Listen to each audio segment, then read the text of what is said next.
Hi, kumusta? Salamat sa pagsama mo sa amin. At grabe tong materyales na hawak natin ngayon, Medyo kakaiba 'to 'no? Oo, isang buong koleksyon ng mga dokumento, may CV, mga transcript pa ng Zoom meetings, at personal na mensahe mula sa isang Narciso Olalo. Hindi yung usual research paper ha, talagang personal na mga sulatin. Eksakto. At base sa mga ito, malinaw na si G. Olalo, kinikilala niya ang sarili niya bilang number one instrument chosen by God. Isa siyang calling, yun yung term niya. Oo, isang calling na ang misyon ay maghatid ng mga banal na mensahe. At ang misyon naman natin ngayon, para sa'yo, ay himayin hindi lang kung ano yung mga mensahe, Kundi yung paano. yung paano niya nabubuo. Kasi may isang specific na panginid siya tungkol kay Pangulong Marcos na nagsimula sa isang pulang kotse at isang bus. Parang ang layo 'no? Sobra. Paano yung naging political commentary? Yan ang alamin natin. Sige, simulan natin. Sige. Para magkaroon tayo ng konteksto, sino ba si Narciso Olaro base mismo sa mga dokumentong to? Sa CV niya, ang una agad na nakalagay, faith healer. Pero parang understatement pa yun, di ba? Oo nga. Kasi dinetali niya talaga yung mga abilidad daw na bigay sa kanya.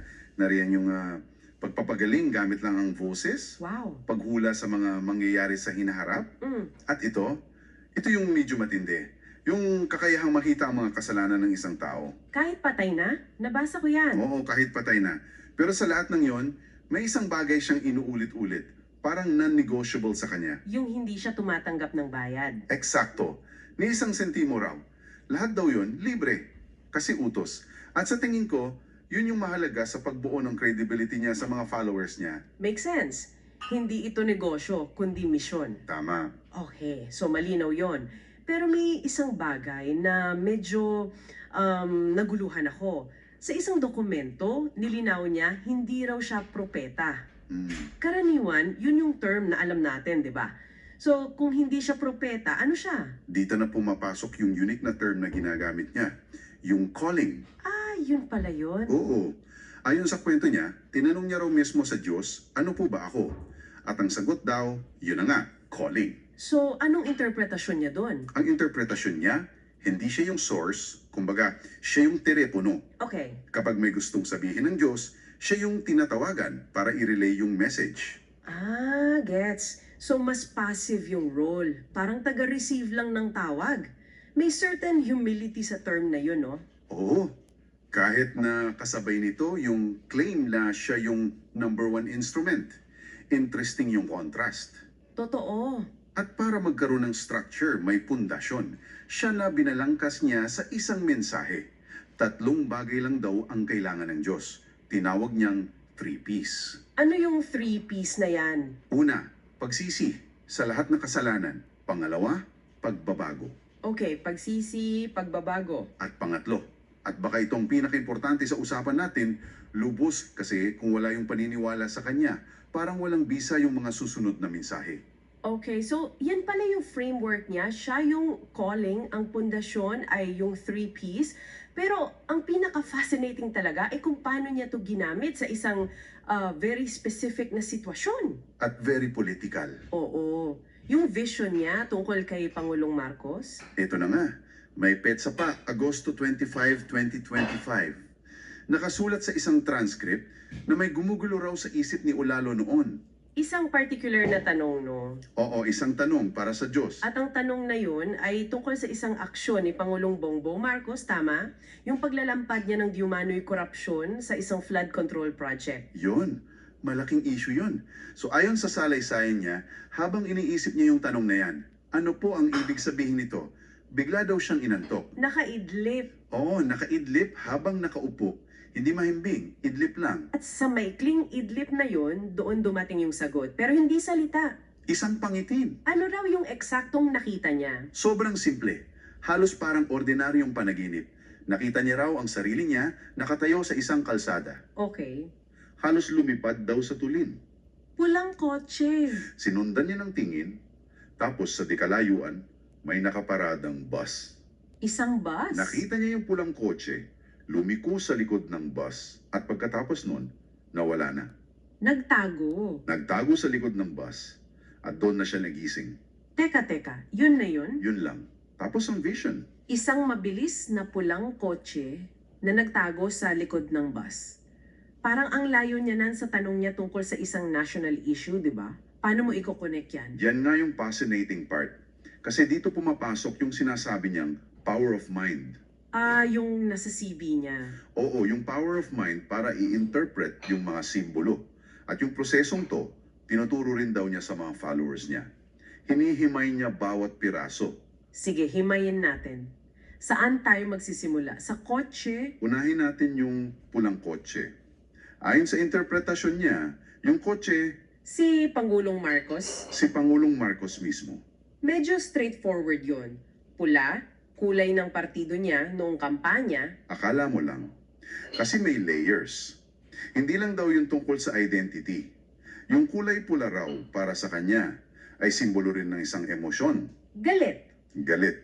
Pero hindi lang basta galit. Ang ginamit niyang term sa transcript ay nagagalit-galitan. So may insincerity. Eksakto. Hindi lang identity, kundi isang performance. Isang peking emosyon. So ang pulang kotse ay si Marcos na nagkukunwaring galit tungkol sa issue ng flood control. Okay, gets ko na yung kotse. Paano naman yung bus? Bakit bus? Dito ako napangiti nung una kong nabasa. Kasi lumalabas na yung mga simbolo niya hindi lang visual, minsan auditory din. Auditory. Paano yun? May kasamang wordplay. Wordplay, talaga. Ang salitang bus, ayon sa kanya, ay parang tunog ng salitang binabas. Wow. Sandali. Bus? To binabas? Or busted. Ang galing. So, hindi lang visual, pati tunog, may kahulugan. That adds another layer. Kung ang bus ay binabas, ibig sabihin, ito yung Lahat ng binabas ng taong bayan laban kay Marcos. Ang bus, para sa kanya, ay isang container. isang sisidlan. O sisidlan ng lahat ng puna, reklamo at mga issue na ibinabato sa Pangulo. Grabe, ang daming sigurong laman yan. Ano-ano raw yung mga isyung binabas sa kanya, ayon sa transcript. Inisa-isa niya yan. Una, yung mga pangkalahatang alegasyon ng anomalya. Pangalawa, isang mabigat na issue, yung diumano'y pagkakasangkot ng asawa niya sa isang pagkamatay. Mabigat na yan. Ano pa? Pangatlo, yung alegasyon na kumukuha raw siya ng budget mula sa ibang departamento. Ikaapat, yung sinasabing papel niya sa impeachment ni Sara Duterte. At panghuli, yung pangkalahatang sentimento na sa loob ng 3 taon, wala pa raw siyang nagagawang makabuluhan.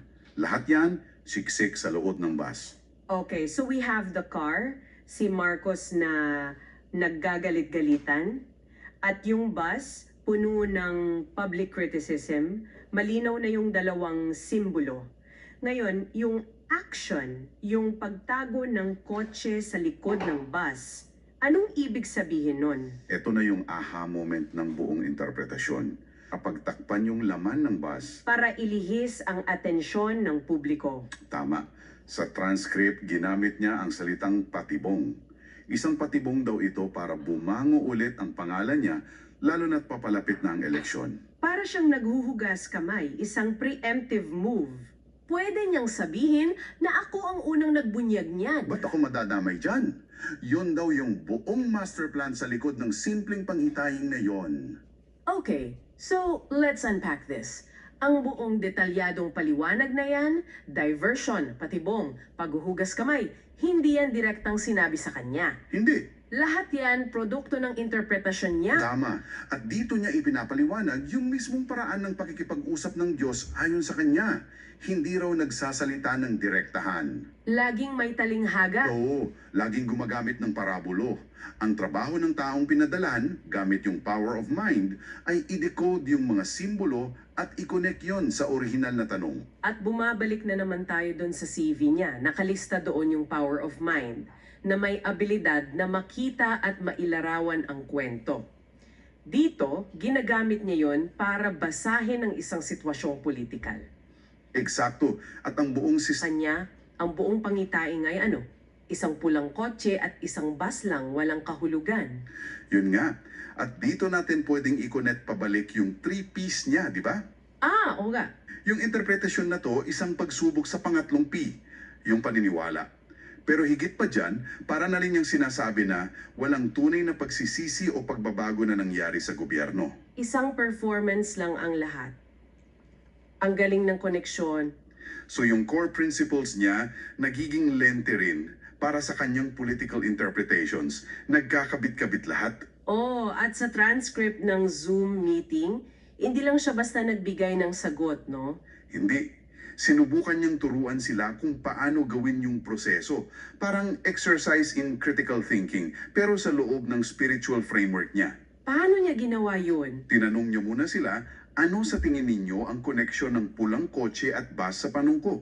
Hinayaan niya munang mag-isip. Gamitin yung sarili nilang power of mind? Oo. Siyempre, sa huli, siya pa rin ang nagbigay ng buong paliwanag, pero yung act of asking, pinapakita niya na ito ay isang kasanayan na pwedeng matutunan.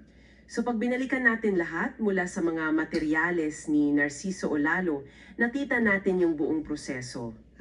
Mula sa isang napakasimpleng pangitiin, pulang kotse, bus, naging isang komplikado at detalyadong interpretasyon ng isang isyong politikal.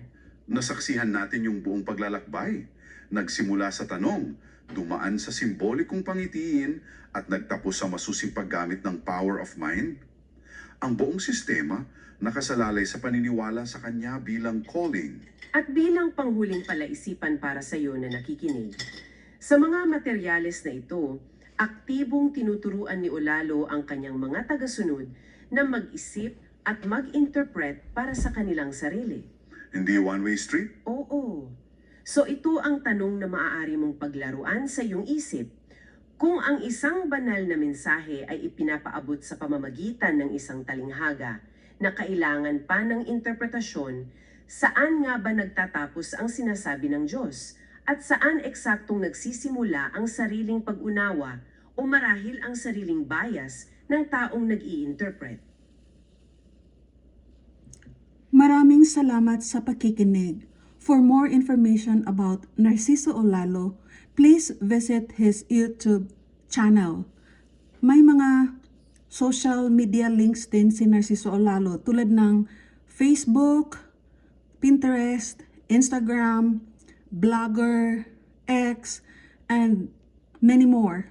May podcast din si Narciso Olalo. Kaya if you want to know the truth, please visit his website. Thank you very much, and please don't forget to share.